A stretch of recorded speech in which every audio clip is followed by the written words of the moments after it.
What's up, guys? I know it has been a minute, right? I haven't posted or uploaded anything for like a long time.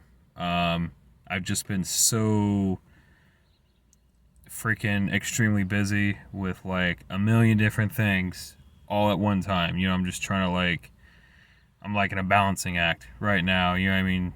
Just like the cycle of, bills, rent, groceries, utilities, food, gas, all that on top of, you know, car problems, a full house remodel and rebuild, you know, doctor's appointments, veterinarian appointments, just life, obviously, in general. You know what I mean?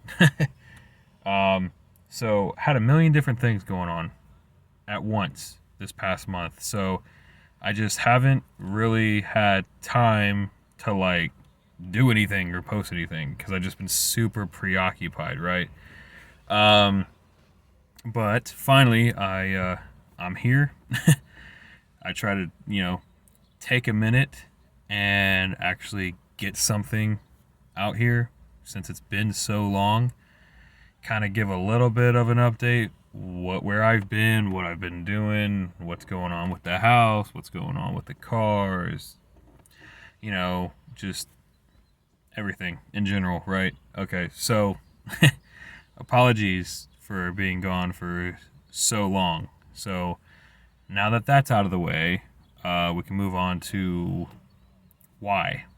Okay, so as of right now, at least during the recording of this video, it is Friday, May 13th, and it's about 6:45 in the afternoon right now. So we were out. Obviously, we've been doing a crap ton of door dashing, obviously. So we were out door dashing yesterday, right? And then randomly, all of a sudden, the DoorDash app just crashed and went completely offline. So, and it was going good that day up until that point, right? So that happened. Not much you can really do about it. I don't work for DoorDash. Well, I do, but not on the IT computer, you know what I mean? So, not much we could do about it. So we had to pack it up early yesterday, go back home, and went home, fingers crossed, hoping that the next day, hopefully they'd have everything fixed and ready to go again. So, went home, went to bed. Tomorrow comes, which is now today. As far as I could tell so far, everything's fixed, everything's good, back online, everything's seems to be operating the way that it's supposed to be operating. So I think we're good for now. So hopefully nothing else happens to it. What happens is, DoorDash, it's just an app like any other app. There's an IT department, with technical support, and software engineers, just like with anything. And sometimes apps just fail and have problems and glitch out and go offline. You know what I mean? Stuff happens. You know what I mean? It's just one of those things.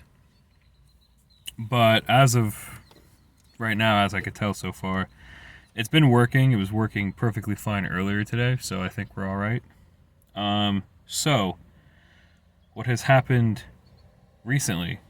Okay, so we went back out this morning, earlier today, to do more door dashing. Had a few orders here and there. Things were going perfectly fine. We picked up this double Subway order. Okay, picked them up, dropped off the first one, was taking the second one to the house up in Stringtown, Grove City, dropped it off, and was headed back to 665 to get more orders. You know what I mean?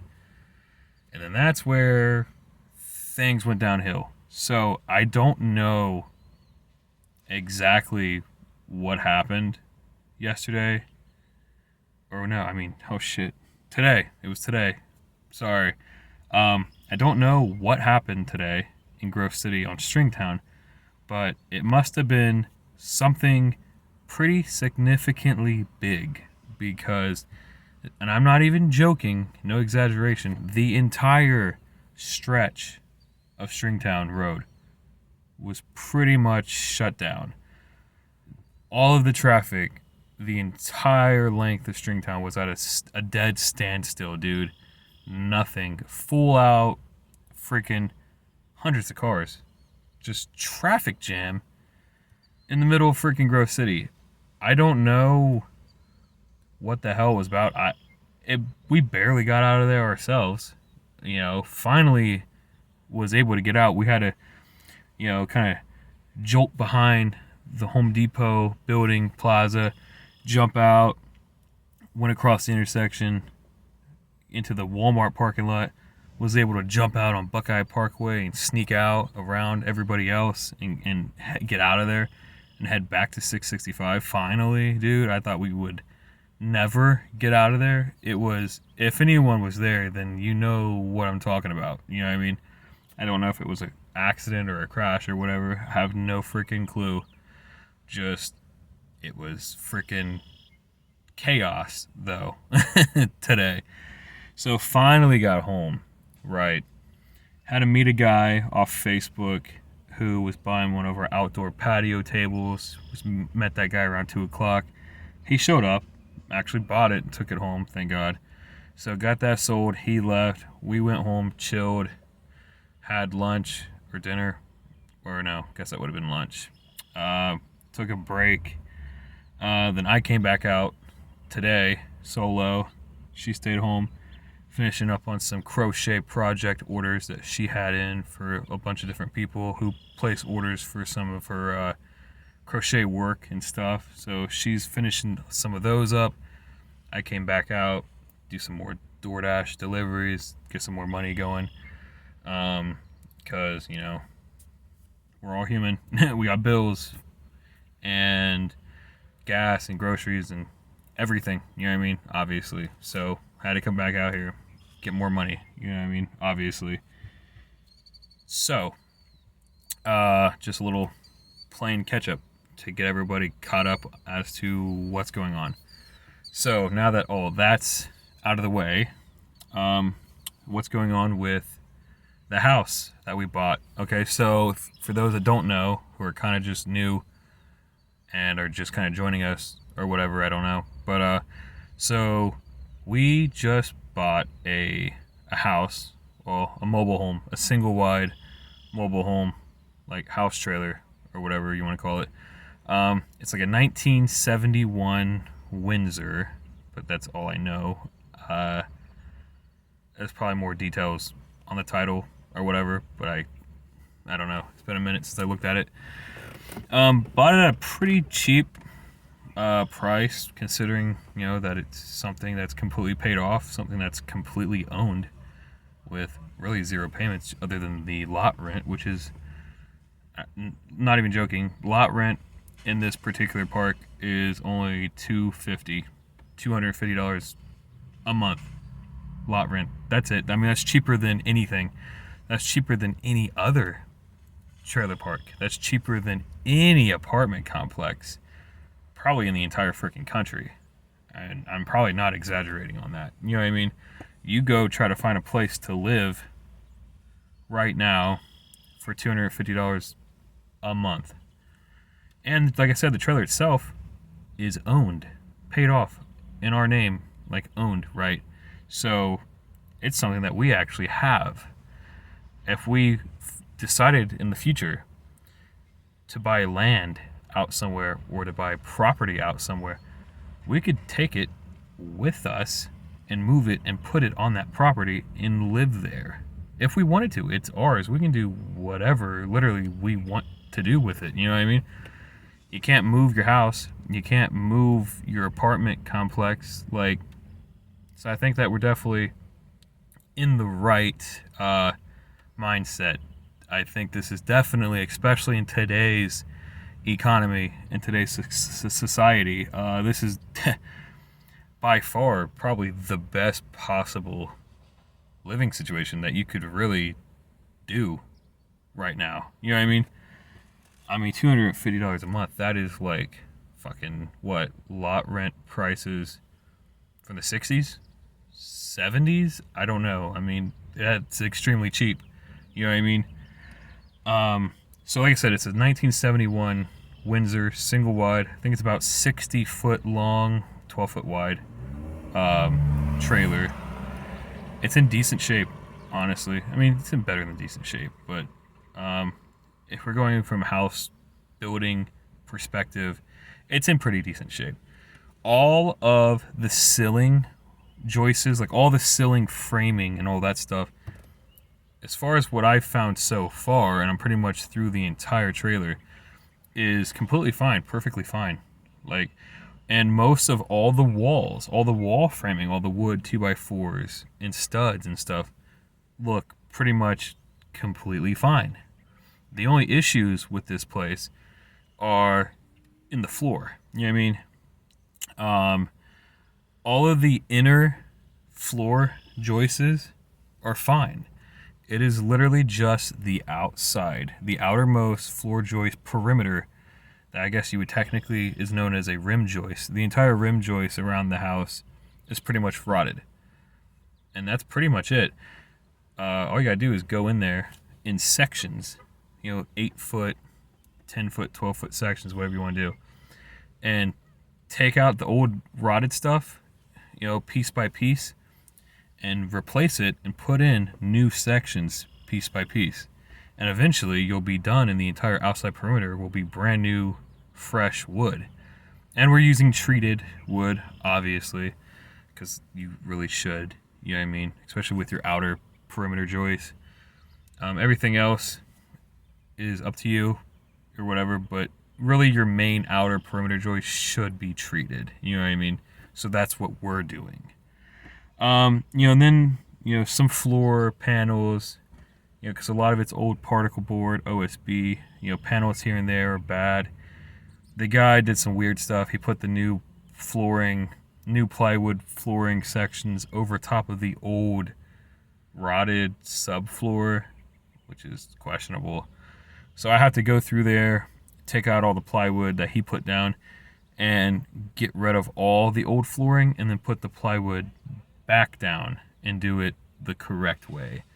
So I can put fresh insulation back into the floor, get the plastic wrap underpinning up in there, put the floor down, put up insulation in the walls, drywall, ceiling panels with insulation, redo all the electrical, probably. I don't know. I'm not an electrician, but a lot of it looked pretty questionable. Really need to have somebody come out and look at all that. You know what I mean?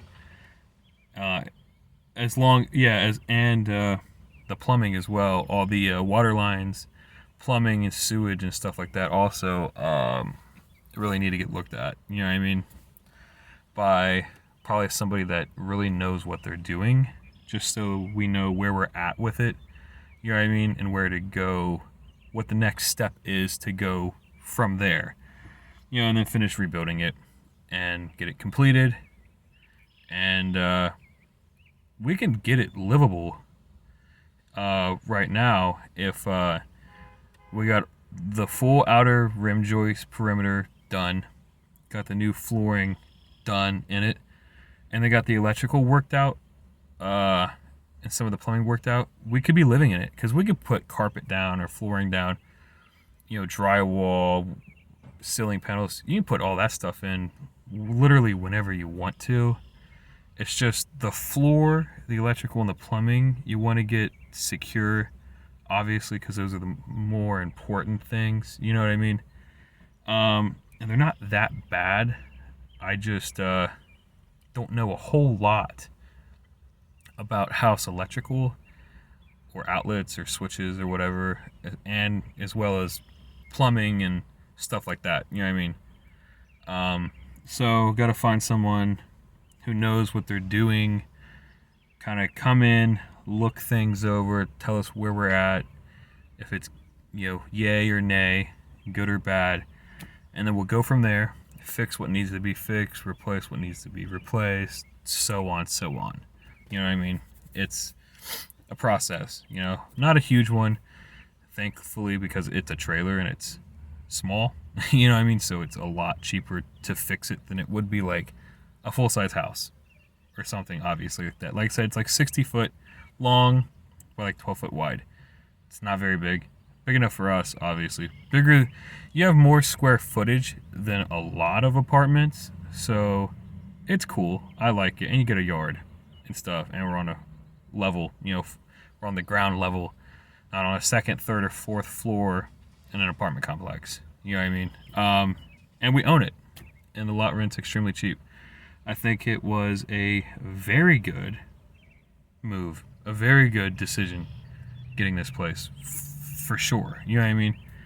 You know, like I said, it's a used trailer from the 70s. Things are gonna need replaced. You know, that's just how it is, right? Like I said, your 70, 80-year-old grandpa, you know, you wouldn't ask him to go run a marathon. You know what I mean? Not in the top shape as it used to be back in the day, right? When he was younger. Same thing with houses. Same things with cars, right? You know, it needs a little bit of TLC to get it back up to its peak where it used to be. But the way that we're going to do it, we're going to make it better than original. Obviously, we're going to have upgrades, improvements over the original designs, obviously. Fixing things that were deemed okay back then that are not quite okay in today's standards as far as houses go and things like that. You know what I mean? So we'll figure it all out as we go, step by step. You know, and eventually we will get there. You know what I mean? I love it, personally. You know, it's a house. It's paid off, owned. It's a future. It is a path to a future, to a new beginning, to a fresh start. You know what I'm saying? It's great. And so my van blew up. That's what I was talking about earlier when I was getting into the beginning of this video. So my van crapped out finally. Past couple weeks, it had been running weird with random misfires, and if you know me or anything that I do, you know that I keep up full maintenance and repairs on all of my cars, trucks, vans, whatever. I keep up on maintenance on everything: oil changes, tune-ups, plugs, wires, distributor caps, rotors, fuel filters, air filters, everything. Like, I keep up with all my stuff. So I think what had happened was, first off, we got the van used. We only paid $1,000 for it. It had 240,000 something miles on it when it blew up. That's probably what contributed to it going out, was probably the high miles. Now, I gotta give credit where credit is due. The van lasted 240,000 miles. That's impressive. That's freaking great. Honestly, that's freaking excellent. I mean, you don't get much more reliable or I mean, quality as is that. 240,000 miles is freaking solid. I mean, it was a van from 2002. It was old. It's 2022. So, do the math there. It was old. It did its job. You know what I mean? It served its purpose for when it was needed. It lasted me probably, you know, slightly, over a year. It didn't have AC. So, with summer seeming like it's actually getting here now, maybe it was for the best. You know, it probably blew up at the right time instead of it blowing up in the middle of summer with no AC. That probably would have been obviously way worse of a scenario. So, you know, maybe it blew up when it blew up at the right time. I don't know. I'm trying to keep a positive outlook on the scenario. I don't know. But, yeah, it just started running weird the past couple weeks. Random misfires here and there. not really sure. Then it developed like a knock. Started hearing a metal on metal banging sound coming from within the engine itself. Popped the hood, was listening. It was definitely coming from within the motor. So it was like a banging, and it was on a rhythm, like it was on an actual pattern, like a ta-ta-ta-ta-ta-ta. So lifter, rod, I don't know. Something, it started knocking. Metal was hitting metal, so something was broken.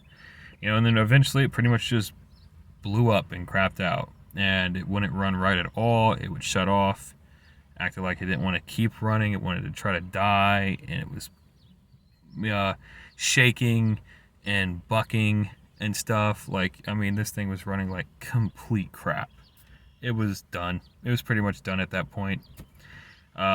She had a friend of a friend from her family who junks cars and stuff. He came out, we talked to him, told him what was going on.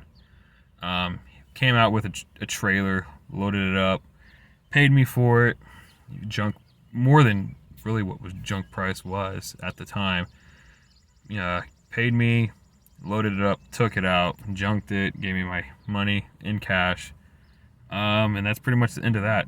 The thing blew up. It served me well while it lasted. But unfortunately, it met the end of its road, unfortunately.